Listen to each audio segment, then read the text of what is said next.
The next talk will be given by Alexey Sokolov from Technical University of Berlin and St. Petersburg Polytechnical University. Yes, hello everybody from Berlin. It's nice to see you all, and that this conference fortunately happened, at least online. So, okay, so let's start this. My work is closely connected with the works of the group from St. Petersburg, and especially with the works of Vitaly Kuzkin and Ilya Brikhanov and Artem Panchenko. So this is a brief outline of my talk and few highlights of these projects. So I would like to mention here Professor Wolfgang Müller on the TU side. Here we work on the joint project, and we would like to build an analytical and numerical model for ballistic heat conduction, and also to support it with some experimental work. So what is the motivation for this work I've done recently is that, as we have seen, there is an analytical model which is derived from lattice dynamics. This was made by Professor Kuzkin. This was presented in the previous year on APM, and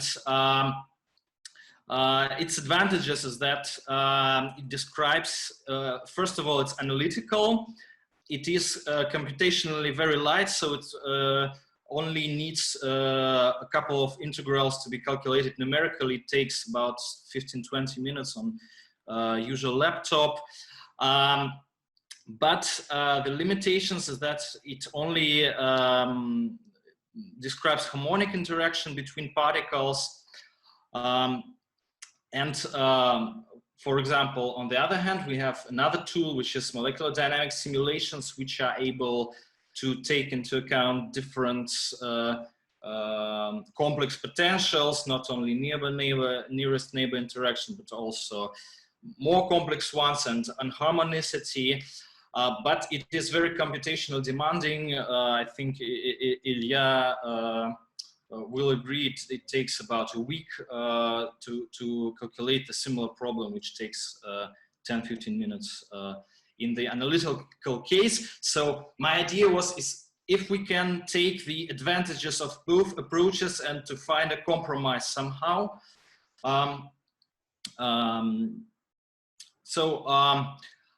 Another point is that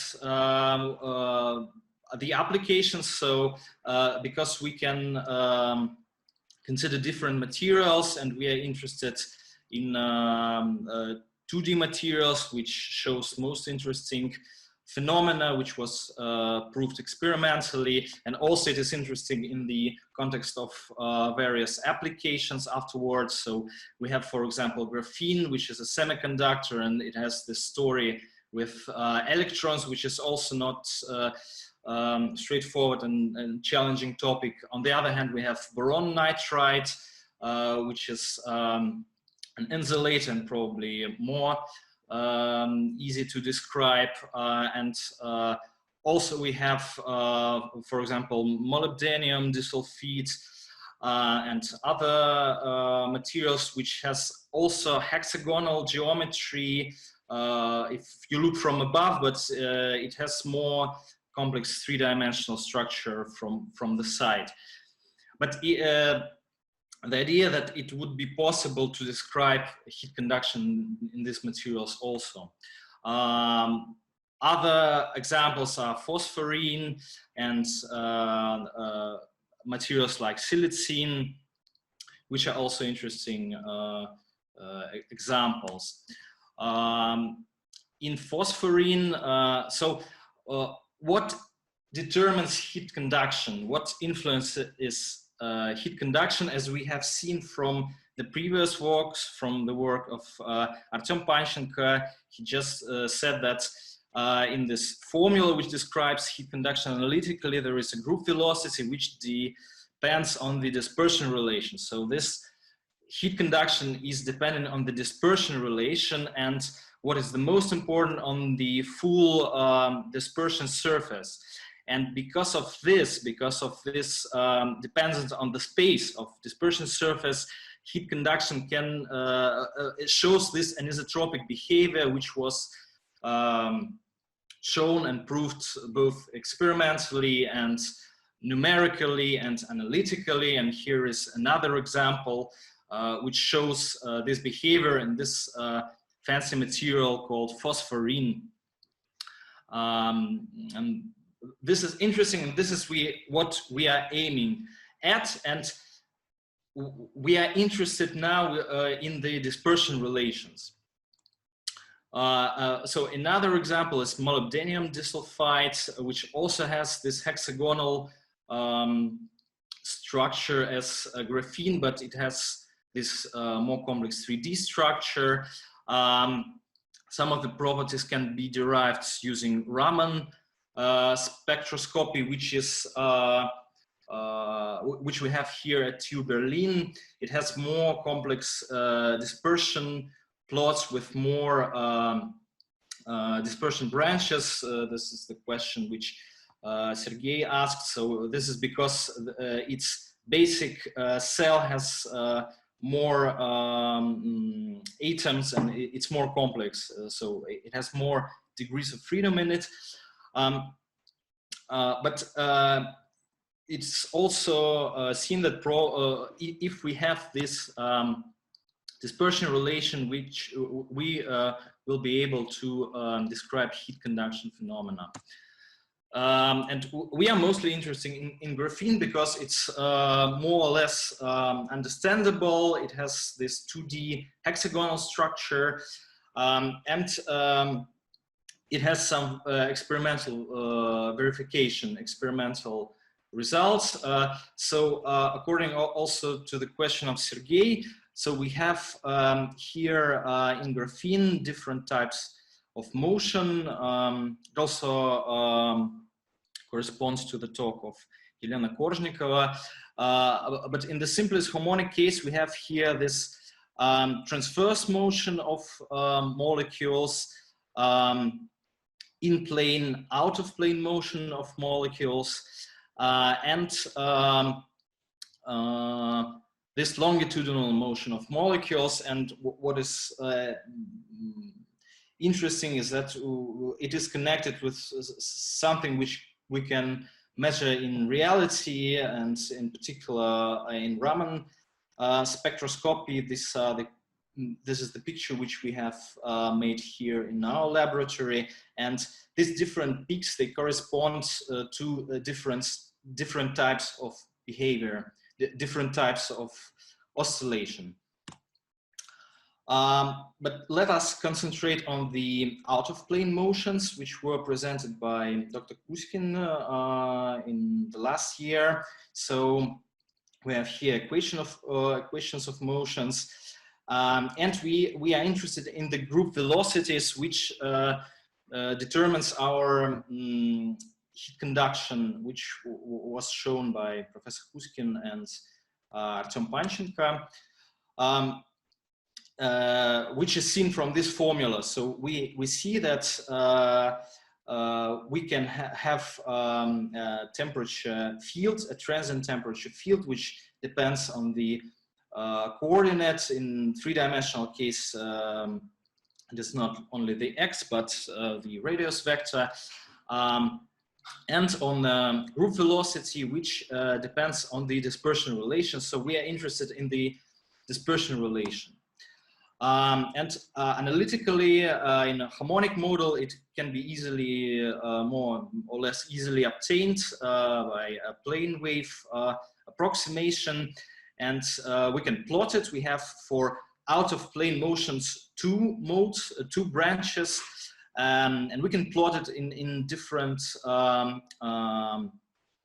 different coordinates, in Cartesian orthogonal coordinates, and in this basis coordinates which are aligned along B1 and B2 vectors, along this basis vectors. And this is more convenient because here, because of the symmetry, we have too much information. So it repeats if we rotate the structure, but here in this square we have all required information. So we have all dispersion relation surface here, and it is easier to work with it and later to integrate it in order to calculate this integral. So focusing on graphene and hexagonal materials, here we have a plot for out-of-plane vibrations of graphene. This is optical and acoustical out-of-plane modes. The solid lines are analytical formula, which was presented before, and the dots are experimental and molecular dynamics result. And here is the results, DFT simulations and some experimental results obtained with neutron inelastic scattering, on which shows all the possible modes. And in literature and in experiments, you usually find the results which are which shows the dispersion relation along this high symmetry lines, in particular gamma K.M lines only, and we are interested in the full dispersion surface because it is essential to have full dispersion surface to calculate the temperature field. So the idea is to take this, for example, to take one branch and to take the points along this high symmetry line, then to repeat it along some domain in Cartesian coordinates, interpolate and obtain the full dispersion surface, then to transform it to more convenient coordinates, which I have shown before. And also here we will have the full dispersion surface. And then we can plug this information into our group velocity and into this formula and obtain temperature field. So instead of using harmonic approximation, we can take dispersion surface which is calculated, which is measured in the experiment, or which is calculated with, for example, molecular dynamics simulations or ab initio simulations, which describe our potential more realistically. So for verification of this method, I have taken this analytical formula, analytical dispersion relation, which is directly plugged into the our temperature field, and then I've taken this also analytically derived line, which was then discretized in some points with some errors, and then which went through the aforementioned scheme. And the question is to compare this obtained temperature fields, are they equal, and how much error causes all this procedure, if we know exactly what our result is. So this is the result. We see this is analytically obtained temperature field, and this is the field which is obtained by interpolation. We see that qualitatively it agrees, but it has some error, but in general, qualitatively, it is not that bad. The next idea was to smooth out the result, because as you have seen, there were some nasty aberrations, and it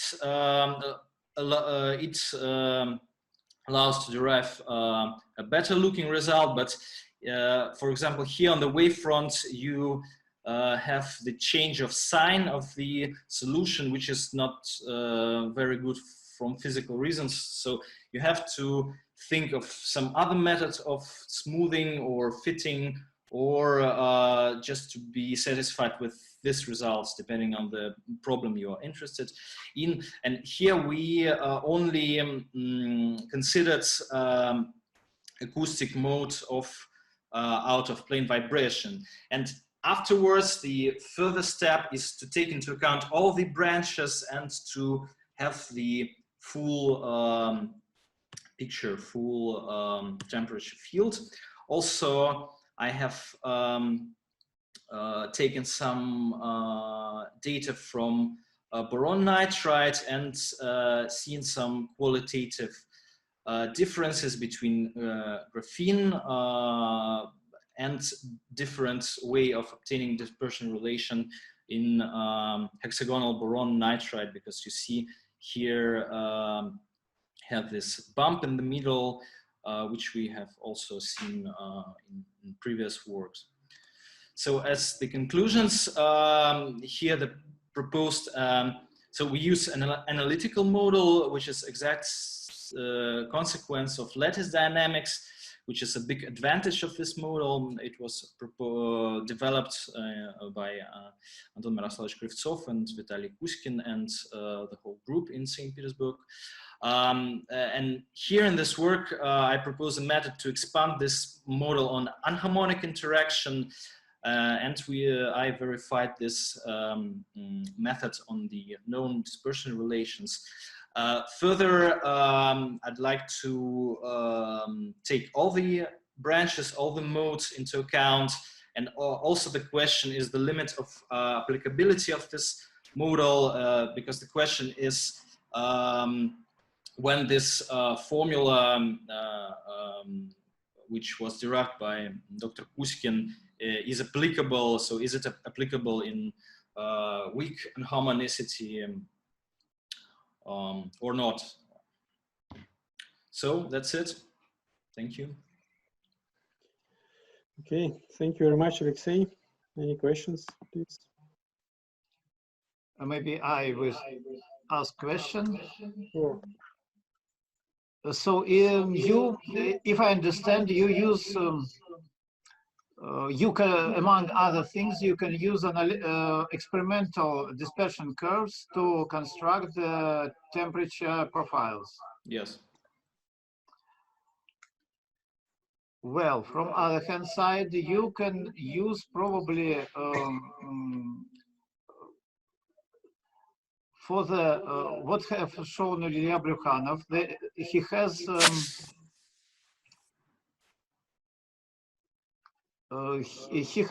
has considered different potentials, and for these potentials it is possible to construct dispersion curves as well. Mm-hmm. And these can be used also, you can use them to obtain the same results. Exactly. So did you try something like that? I'm working on this now to compare. So the idea is, of course, to compare the fields obtained by Ilya and which are obtained in this method. I think this is the question, right? Mm-hmm. Well, very interesting.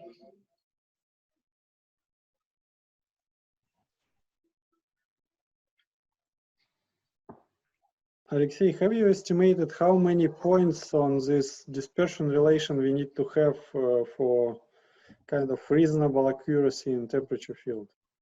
I think the most important is not the number of points, but how smooth are they. So if there are some errors, it will cause a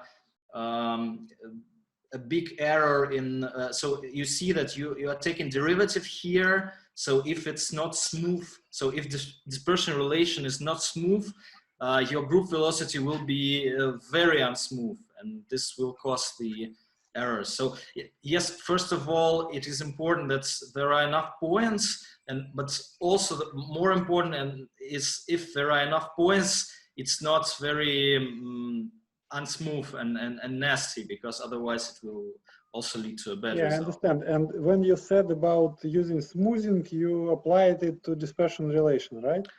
Here I applied it to the result, but I also tried playing with smoothing dispersion relation or obtained group velocity. So this is actually a question to consider further, how to improve this this smoothing, this interpolation. Okay, thank you. So I've got the question, if you don't mind.